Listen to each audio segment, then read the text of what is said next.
አሰላሙ አለይኩም ወራህመቱላሂ ወበረካቱ። ወደ ዩቲዩብ ቻናል ቤተሰቦች እንዴት ናችሁ? ሰላም ናችሁ? ከኔ ጋር ሁሉ ሰላም ነው፣ መልካም ነው፣ አልሐምዱሊላህ። እንዴት ናችሁ እናንተ? ከኔ ጋር ሁሉ ሰላም ነው አለሁላችሁ። እንግዲህ ዛሬም በተለመደው ሰዓት ይከች ብዬላችኋለሁኝ።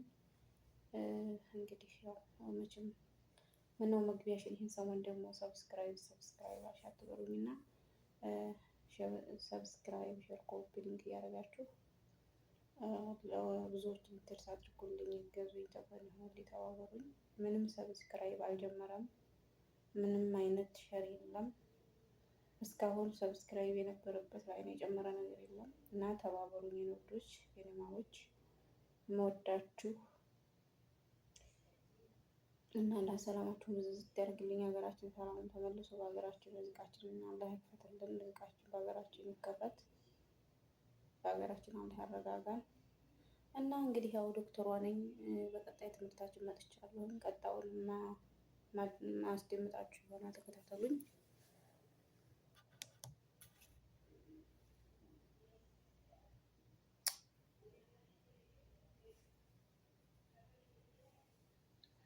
ሰላም አለይኩም ወራህመቱላሂ ወበረካቱ። እንግዲህ ዛሬ ልነግራቸው የፈለግኩትኝ ስለ እንቅልፍ እጦት ወይም ደግሞ ኢንሶምኒያ ስለምንለው ህመም ምክንያቶቹና ቤት ውስጥ ምን ምን መፍትሄዎች። ሰላም አለይኩም ወራህመቱላሂ ወበረካቱሁ። እንግዲህ ዛሬ ልነግራቸው የፈለግኩትኝ ስለ እንቅልፍ እጦት ወይም ደግሞ ኢንሶምኒያ ስለምንለው ህመም ምክንያቶቹና ቤት ውስጥ ምን ምን መፍትሄዎችን ማድረግ አለብን ስለሚለው ነገር ነው። እንግዲህ የእንቅልፍ እጦት ወይም ደግሞ ኢንሶምኒያ ስንል መተኛት መቸገር ሊሆን ይችላል። ከተኛን በኋላ በቂ እንቅልፍ ሳናገኝ ነቅተን ድጋሜ ለመተኛት መቸገር ሊሆን ይችላል።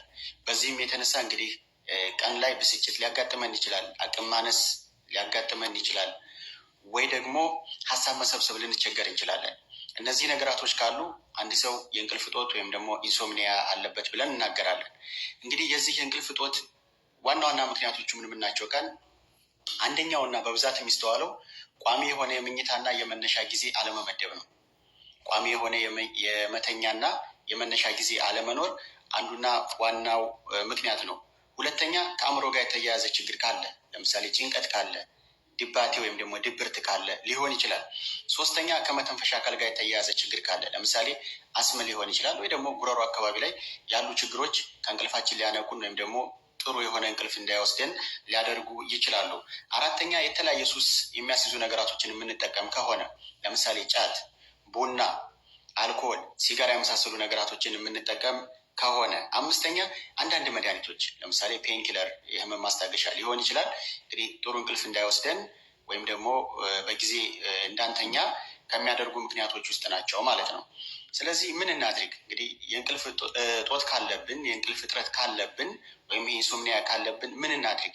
የመጀመሪያው ነገር ቋሚ የመኝታና የመነሻ ሰዓት ልንመድብ ይገባናል። ዋናው ነገር እሱ ነው።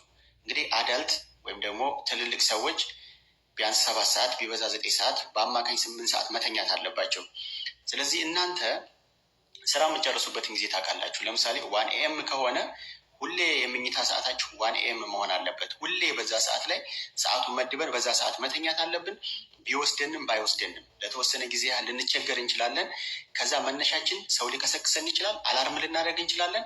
እንቅልፋችን ቢያልቅም ባያልቅም በዛ በተመደበበት ሰዓት ውስጥ መተኛትና መነሳት መቻል አለብን። ዋናውና ትልቁ ምክንያት እሱ ስለሆነ ማለት ነው። ስለዚህ የምጨርሱበትን ሰዓት ታውቃላችሁ። ሁሌ በዛ ሰዓት ተኙ። በቃ እንቅልፍ ቢወስዳችሁም ባይወስዳችሁም ለተወሰነ ጊዜ ነው የምትቸገሩት። ጠዋት ደግሞ አላርም አድርጋችሁ ወይ ሰው እንዲቀሰቅሳችሁ አድርጋችሁ በተመደበበት ሰዓት 8 ሰዓት ሊሆን ይችላል፣ 7 ሰዓት ሊሆን ይችላል የምተኙት፣ በተመደበበት ሰዓት ላይ ተነሱ። አንዱና ትልቁ መፍትሄ እሱ ስለሆነ ማለት ነው። ሁለተኛ እራት አታብዙ። እራት በብዛት መብላት አይፈቀድም። ከ3 ሰዓት በፊት እራታችሁን ማጠናቀቅ አለባችሁ። ወደ መኝታ ከመሄዳችሁ ከ3 ሰዓት በፊት። እንደበላን የምንተኛ ከሆነ ጨጓራችን ሊታወቅ ይችላል፣ ወይም ደግሞ ጥሩ እንቅልፍ እንዲወስደን ላያደርግ ይችላል። ስለዚህ ቀለል ያለ እራት መብላት ከ3 ሰዓት በፊት ማጠናቀቅ ይኖርብናል። አነቃቂ ነገራቶችን የምንጠቀም ከሆነ ከ6 ሰዓት በፊት እናጠናቅ። ለምሳሌ ቡና፣ ሻይ፣ አልኮል ወይም ሲጋራ የሚጠቀም ሰው ካለ ለመኝታ ከመደበበት ሰዓት 6 ሰዓት እና ከዛ በፊት ሊያጠናቅቅና ሊያቆም ይገባዋል ማለት ነው።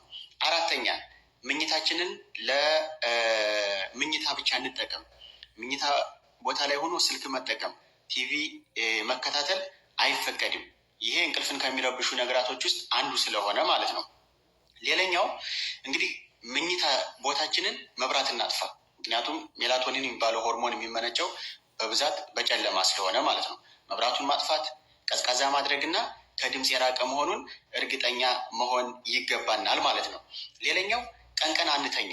እንግዲህ ቀን በተለይ ከሰዓት ከሆነ በኋላ መሸት ካለ በኋላ ናፕ የምንወስድ ከሆነ የማታ እንቅልፋችንን ስለሚያዛባብን ለእንቅልፍ እጦት እንዳረጋለን። ምንም እንኳን ቢደክመን ችለን ቀን የምንተኛትን ወይ ወደ ማታ አካባቢ ላይ የምንተኛትን ናፕ ማሳለፍ ይኖርብናል ማለት ነው።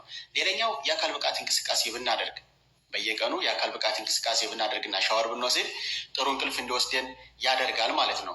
ሌላኛው በሽታ ካለ ቅድም እንዳልነው ተያያዥ ህመሞች ካሉ፣ ድባቴ ካለ፣ ጭንቀት ካለ፣ አስም ካለ፣ ሌሎችም ነገራቶች ካሉ ሐኪም ቤት ሂደን ሕክምና ማግኘት ይኖርብናል ማለት ነው። በመጨረሻም እንግዲህ ያለ ሐኪም ትዕዛዝ ያለ ፕሪስክሪፕሽን የሚሰጡ የእንቅልፍ ክኒኖች አሉ። ለምሳሌ ሜላቶኒን ሆርሞንን ይመስል ወይም ደግሞ አንቲሂስታሚን የያዙ መድኃኒቶችን ይመስል እንግዲህ ሜላቶኒን ለረጅም ሰዓት ያህልን ብንጠቀመው ያን ያክል ጉዳት ስለሌለው እነሱን መድኃኒቶች እየወሰድን እንቅልፋችንን ሬጉላር ማድረግና ማለማመድ እንችላለን ማለት ነው። ስለዚህ ቋሚ የምኝታና የመነሻ ሰዓት ይኑረን። እራት አናብዛ። ከ3 ሰዓት በፊት እናጠናቅ። ከመኝታችን ከ3 ሰዓት በፊት አነቃቂ ነገራቶችን እንደ ሻይ፣ ቡና እና የመሳሰሉ ነገራቶች የምንጠቀም ከሆነ ከ6 ሰዓት በፊት እናቁም። ምኝታ ክላሳችን ብርሃን መጥፋት መቻል አለበት። ቀዝቃዛ መሆኑን እናረጋግጥ። ከድምፅ የራቀ መሆኑን ማረጋገጥ ይኖርብናል። ቀን ናፕ ወይም ደግሞ ምኝታ ስለምደን ከሆነ እሱን እናስወግድ። አልጋችንን ለምኝታ ብቻ እንጠቀም። የአካል ብቃት እንቅስቃሴ እናድርግ። ተያያዥ ህመሞች ካሉ እሱን እንታከም። ከፋርማሲ ያለ ፕሪስክሪፕሽን የሚሰጡ መድኃኒቶችን እንደየአስፈላጊነቱ እንውሰድ። ጥሩ እንቅልፍ እናገኝ ማለት ነው። እንግዲህ ዶክተር ይህን ይመስላል ያስተላልፈው መልዕክት ዛሬ ስለ እንቅልፍ ነው። እኔንና የኔን መሰሎች ያው የእንቅልፍ እጦት ያለባችሁ፣ የእንቅልፍ ችግር ያለባችሁ እንግዲህ ዶክተር ያለውን ብንከተል ጥሩ ይመስለኛል። አንደኛ ያው ይህን የተረገመ ስልክ እያያዝ ቆይችን እያልን እየተከታተልን እያልን በዛው የእንቅልፍ ሰዓታችን እያሳለፍ ነው። በዛው የተነሳ እንቅልፍ ሳይወስደን መነሻችን ይደርሳል። በዚህ ምክንያት የእንቅልፍ እጦት ይባላል። ሁለተኛ ደግሞ የሀሳብ ብዛት፣ ጭንቀት የመሳሰለው አንዱን ስንጨርሰው አንዱ ይመጣል። ያው እንግዲህ ቀን ስራ ላይ ሆነን ብር ስንል እንውላለን። ልንተኛ ጎናችን መሬት ሲነካ ሀሳቦች ሁሉ ተሰብስበው ይመጣሉ። ይችን አንዷን ስንል ያችን አንዷን ስንል ስናገጣጥም ሳይገጣጠሙ ሳይሰበሰቡም መነሻ ሰዓችን ይደርሳል። እንቅልፍ አይወስደን ማለት ነው። ይህንን ለመተው እንሞክር። መብራቶችን አጥፍተን መተኛት አለብን። መብራት ተበራ የእንቅልፋችንን እንትን ይስበዋል፣ አይወስደንም። እንቅልፋችንን እንዲወስደን ስንፈልግ እኔ አብዛኛውን ምናልባት እኔን መሰሎች ትኖራላችሁ። እኔ ግን ትልቅ ችግር አለብኝ። እንቅልፌ ወይ 3 ሰዓት ወይ 4 ሰዓት ናት። 4 ሰዓት የተኛው ለታ በጣም ጥሩ እንቅልፍ ተኝቻለሁ እላለሁ። እንባዬ ራሱ ውስጥ ይመጣ ድረስ ነው በቃ የምነሳው ማለት ነው። ማለት አይና ላይ ይመጣል። 4 ሰዓት የተኛሁ እንግዲህ 4 ሰዓት ለእኔ ልክ 12 ሰዓት የተኛሁ ያህል ነው የማስበው። 4 ሰዓት የተኛሁ ማለት ነው። እና እኔ ሰዓት የምተኛው 3 ሰዓት ወይም 2 ሰዓት ነው። ከዛ የበለጠ አልተኛም። እንግዲህ እንደዚህ አይነት ችግር አለብኝ። ይህን አይነት ችግር ማስወገድ አለብን። እንቅልፍ ለሰው ልጅ ጠቃሚ ሀብት ነው። ምነው ብትሉ እንቅልፍ ካልተኛን አንደኛ የእንቅልፉ እንትን ያበሳጨናል። ሁለተኛ እንቅልፍ እጦትና ሀሳብ ባንድ ተገናኝቶ አእምሯችንን ወደ ሌላ ነው የሚቀይረው እና እንቅልፍ ግዴታ ነው። እንቅልፍ ካልተኛን ብንበላም ብንጠጣም እንዳለን አንቆጥረውም። እንቅልፍ ለሰው ተገቢ ጥሩ ሀብት ነው እላቸዋለሁኝ። ያው እንግዲህ ዶክተር እንዳስተላልፈው ይሄን ይመስላል። ኢንሻአላህ ደግሞ በቀጣይ እንገናኝ። በቀጣዩ ደግሞ በአዲስ ትምህርት እንገናኝ።